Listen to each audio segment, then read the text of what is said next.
노조도 없는 조그만 회사 직원들은 하소연을 할 데도 없습니다.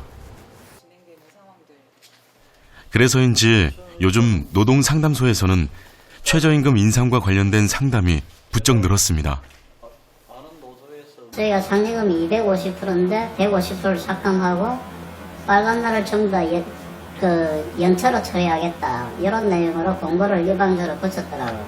뛸 거 다 뛰고 해봤자 200만 원 정도 이래 챙기는데 거기서 150% 삭감은 너무 큰 것이다. 그건 우리가 부담할 게 아니고 대기업이나 이런 데서 잘못된 관행을 따지고야 할 문제지. 그걸 우리 일하는 작업자들이 책임질 문제는 아니라고 생각한다. 뭐 이런 내용으로 이야기를 했는데 사장은 어려우니까 여러분들이 감내할 수밖에 없다. 안 그러면 회사는 문 닫아야 된다. 최저 시급은 맞추지만은 노동자들의 실질적인 임금은 하락하는 그 최저임금의 취지에 반하는 상황들이 버젓이 많이 자행된다는 거죠, 그죠?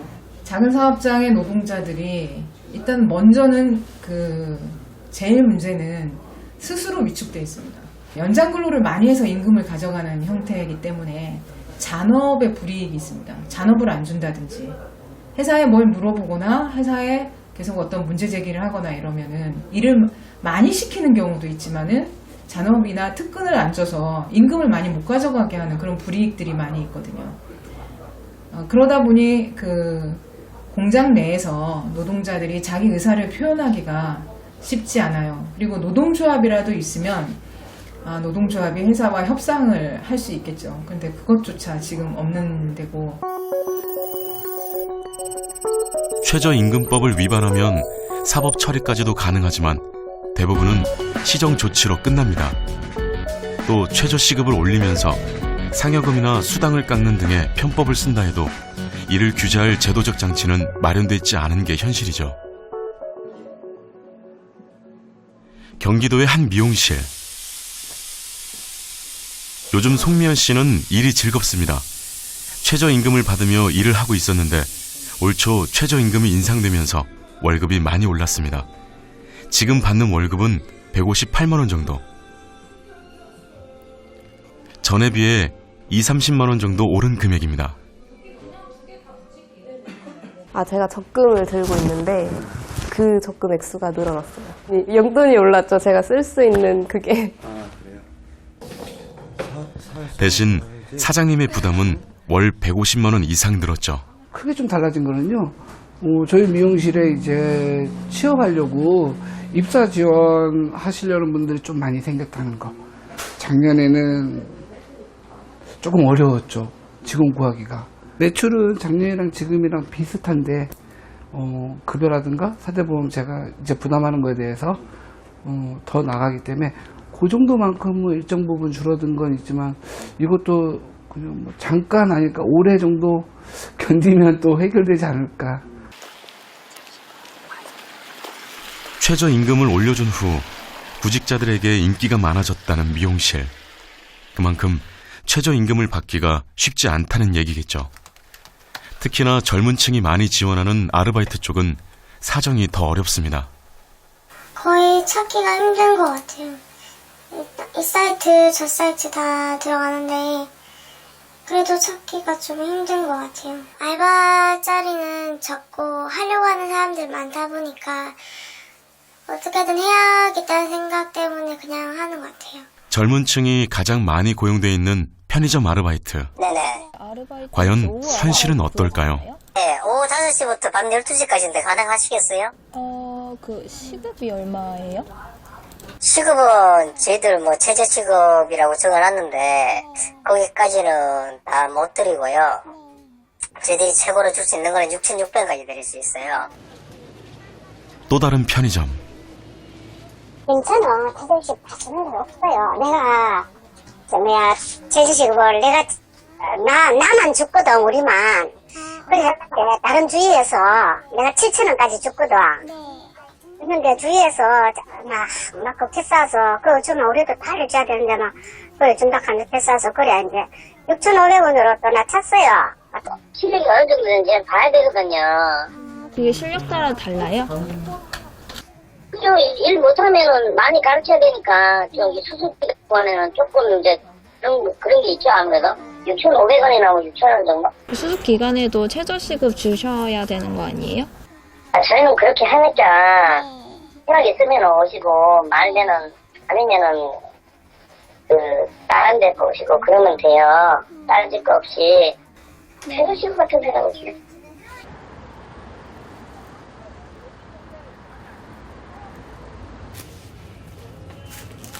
두 개의 편의점을 운영하던 이성철 씨는 얼마 전 가게 하나를 폐업했습니다. 최저 시급 인상이 큰 영향을 미쳤는데요. 특히 올해는 최저임금 때문에 결정적으로 폐점을 하게 됐고요.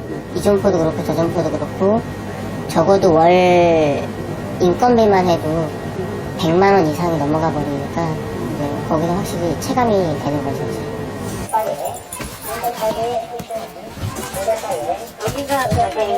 예.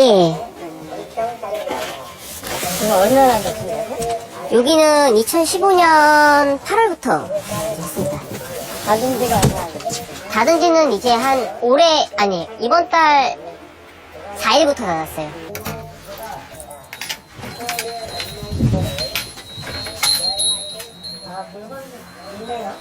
예, 아직 남아있는 것도 있고, 이제 조금 뺀 것도 있고, 보시면 이렇게 물건 좀 빠져있고 창고에. 그러니까 이제 저희가 폐점하기 전에 이제 그 재고 실사를 한번 받아야 되거든요. 폐점했을 때 좀 속 시원하다고 생각도 하고, 뭐, 여기서 한 2년 반을 또 버렸으니까 좀 화나기도 하고, 아무래도 좀 많이 좀 억울한 게 가장 큰 것 같아요. 이 가게를 차리는 데 든 돈은 현금 5천만 원, 담보대출 4천만 원을 포함해 9천만 원 정도. 문을 닫기로 한 지금 수중에 쥔 돈은 얼마 없습니다. 권리금은 당연히 못 받게 되는 거고, 그나마 건질 수 있는 거는 건물 보증금 정도 이제 건질 수 있는, 한 2천만 원 정도 건질 수 있는 거고요, 저는. 빚이 아까 얼마? 제 개인적으로는 아까 오픈했을 때부터 계속 적어도 월 100만 원씩은 계속 제가 돈 까먹었으면서 했으니까 지금 와서 계산해보니까 한 5천만 원 정도 되는 것 같아요. 이 가게를 연 후 얼마 되지 않아 인근에 같은 브랜드의 편의점이 또 생겼습니다. 원래 있던 편의점과 합치면 이 동네에만 편의점이 무려 4개. 게다가 기존에 있던 마트까지 24시간 영업을 시작해 더 이상은 버티기가 힘들었습니다.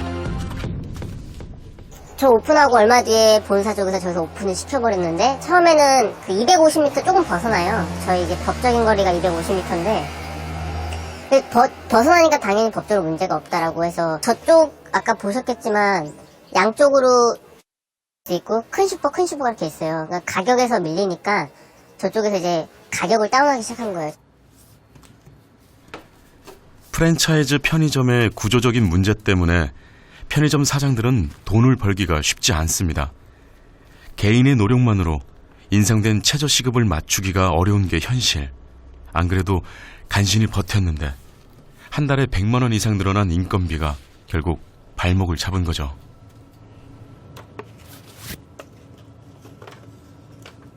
최저임금 인상에 대해서는 반대하시는 분들이 없어요.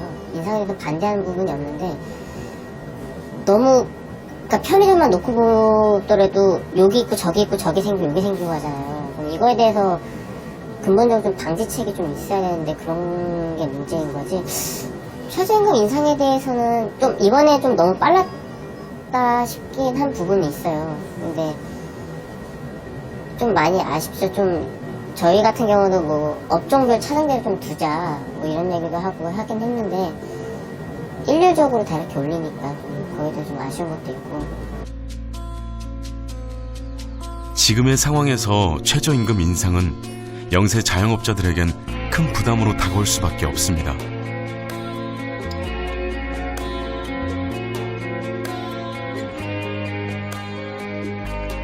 이 때문에 최저임금의 인상 시기와 인상폭에 대해 근원적인 문제 제기를 하는 이들도 있죠.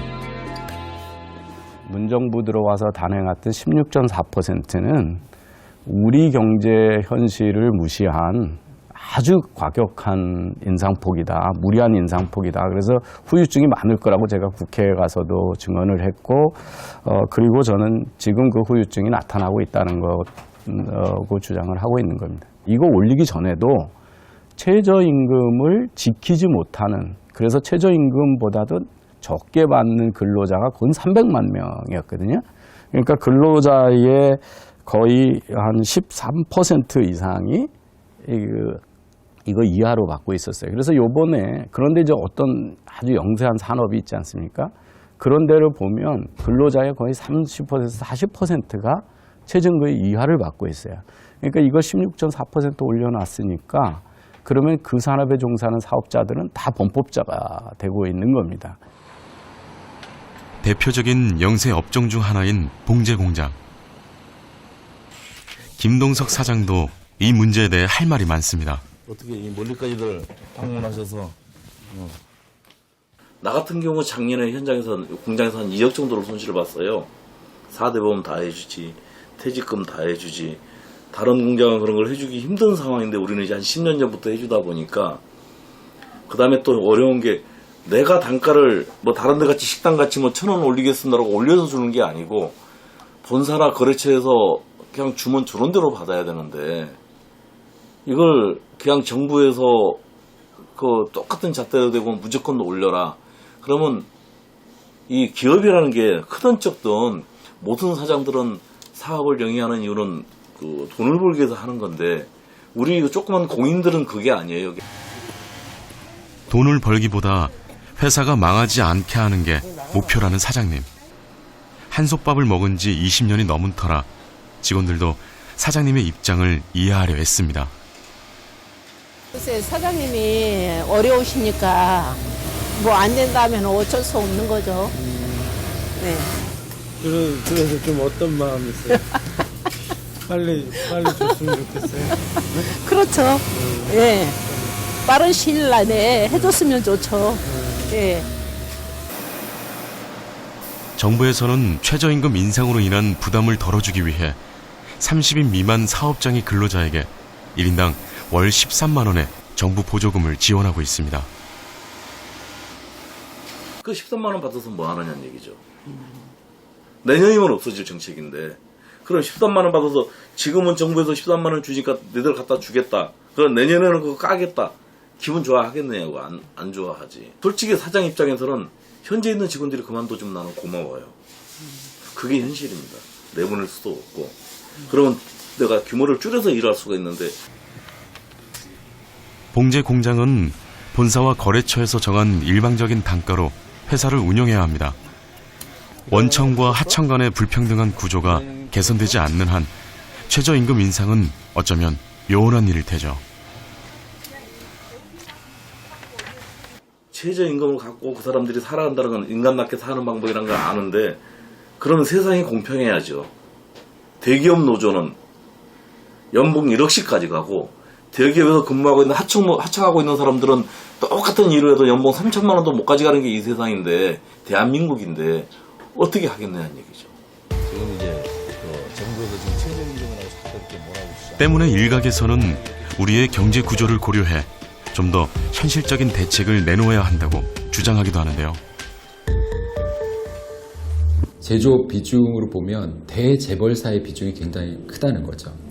그러니까 가장 핵심적인 것은 원화청 간의 불공정 거래, 그러니까 단가 인하의 압력이라든가 이런 것들을 상생하면서